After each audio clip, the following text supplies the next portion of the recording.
వక్ఫ్ సవరణ చట్టం 2025 మీద ఈ దేశంలో కొంతమంది కావాలని ఉద్దేశపూర్వకంగా అల్లర్లు సృష్టించేటువంటి కార్యక్రమాన్ని చేపడతా ఉన్నారు. దీనిపై ప్రజల్లో కొంత అవేర్నెస్ కార్యక్రమాన్ని తీసుకురావడంతో పాటు వాస్తవాలని ప్రజల ముందు ఉంచాలనేటువంటి ఒక లక్ష్యంతో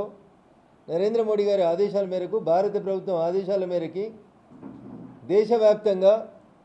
ఎంపీలము ఎమ్మెల్యేలము అందరూ కూడా తిరిగి ప్రజల్ని చైతన్యవంతం చేసేటువంటి కార్యక్రమాన్ని చేపడతా ఉన్నాం. సో దేశంలో ఏం జరిగింది, తమిళనాడులో ఏం జరిగింది, ఆంధ్రప్రదేశ్లో ఏం జరిగింది, ఈ అంశాలని పక్కన పెడితే ముందు మనం ఉన్నటువంటి సంగారెడ్డి జిల్లా, పాత మెదక్ జిల్లాలో అనేక ప్రాంతాల లోపల వక్ఫ్ పేరిట, వక్ఫ్ ఆస్తుల పేరిట ప్రైవేట్ భూముల్ని కూడా వక్ఫ్ అని చెప్పి ప్రకటించి పేద ప్రజల్ని, రైతుల్ని, చివరికి జహీరాబాద్ లాంటి ప్రాంతంలో మైనార్టీలు కూడా వక్ఫ్ని రద్దు చేయాలనేటువంటి ధర్నాలు చేసేటువంటి పరిస్థితులను కల్పించినారు. జహీరాబాదే కాదు, జహీరాబాద్ చుట్టుపక్కల ఉన్నటువంటి మండలాలు, జహీరాబాద్ మున్సిపాలిటీ, సంగారెడ్డి, గజ్వేల్ మున్సిపాలిటీ, ఇట్లా చాలా ప్రాంతాల లోపల నేను గతంలో ప్రాతినిధ్యం వహించినటువంటి దుబ్బాక నియోజకవర్గంలో నార్సింగి అనే మండలంలో ఒక ఊరును కూడా ఊరిలో ఉన్న ఇండ్లతో సహా 3 తరాల నుంచి వ్యవసాయం చేసుకుంటున్నారు.